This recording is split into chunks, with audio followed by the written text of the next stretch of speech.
أنا متأكدة إن بعد ما تشوفي الوصفة دي هتقومي تعمليها فورا، لأنها سهلة وبسيطة وبجد تجنن. حابة تاكلي حاجة سهلة وبسيطة وكسلانة أو بردانة، بصوا الوصفة دي بجد عشانكم. سهلة وبسيطة وخطيرة، بتدوب كده دوبان. مفيش أبسط من كده. يلا بينا نشوف هنعمل العظمة دي ازاي. بس قبل ما أبدأ، لايك وشير للفيديو لو عجبك. تعالوا بينا نشوف هنعملها ازاي. أنا هعمل 3 طواجن، بس تقدري تعملي طاجن واحد بس، يعني على قد كده. كل طاجن بياخد باكو من البسكوت، بسكوت سادة أي نوع بسكوت. أنا عشان هعمل 3 طواجن فهحط 3 باكيتات بسكوت. تمام كده. عايزة أطحنهم ناعم جدا، نفس فكرة التشيز كيك بالظبط. هي تقريبا التشيز كيك البسبوسة، حاجة كده من الآخر يعني. ده بيكون شكلها. حطيت 3 معالق مليانين كبار يعني من الزبدة السايحة، وتكون سخنة قوي زي ما انتوا شايفين كده. عايزاها تعمل التش اللي انتوا شفتوه ده. تمام. وهنقلب كويس جدا. المكونات زي ما قلت لكم، دي مقادير 3 طواجن صغيره. هبتدي احط المقدار بتاعي بالشكل ده واضغطه كويس جدا. لحد دلوقتي تمام جدا وزي فكره التشيز كيك بالظبط. يبقى احنا كده عملنا 3 باكو بسكوت و3 معالق كبار زبده. تمام. القشطه بقى دي من على وش اللبن، عشان الناس اللي بتقولي ما بنلاقيش القشطه الجاهزه او المعلبه، حبيت النهارده اعملها لكم بالقشطه بتاعه اللبن. يعني اي طبقه قشطه انت عايزاها، قشطه معلبه او قشطه من بتاعه اللبن او قشطه جاهزه اللي انت عايزاه. تمام كده. فردت عليها الطبقه بالشكل ده. تعالوا بينا نعمل الطبقه الاخيره والعظمه بقى بتاعه البسبوسه. كل طاجن بياخد ربع كوبايه من السميد. انا هقول لكم المقادير مكتوبه على الشاشه.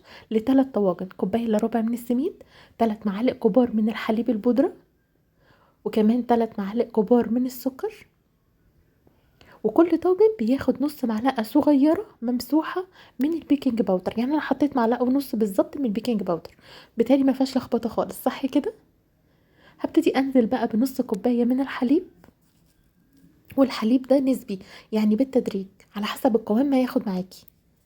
وحطيت كمان معلقتين كبار او 3 من الزيت. ده بيكون القوام اللي انا عايزاه بالظبط. ببتدي ان انا احطه بقى على الطواجن بتاعتي زي ما انتوا شايفين كده. اخدت معاكي بقى نص كوبايه، كوبايه الا ربع من الحليب، على حسب القوام ما يكون زي كده بالظبط. ببتدي افردها بقى بالشكل ده. واوزع البسبوسه بتاعتي. البسبوسه دي لوحدها اصلا كده حكايه خطيره.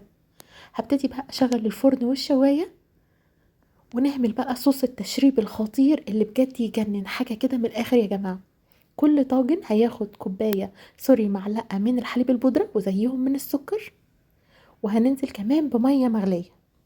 وهنقلب كويس جدا. يعني انا حطيت 3 كوبايات، سوري 3 معالق، معرفش ليه طالبة معايا 3 كوبايات 3 معالق من السكر البودرة، وزيهم من الحليب البودرة، وشوية مية صغيرين تكون سخنة قوي. ده صوص التشريب بتاعنا الخطير. حاجة كده من الاخر، وبجد بيخلي البسبوسة او الطاجن التشيز بتاع البسبوسة ده يجنن بجد، خطير حلو جدا.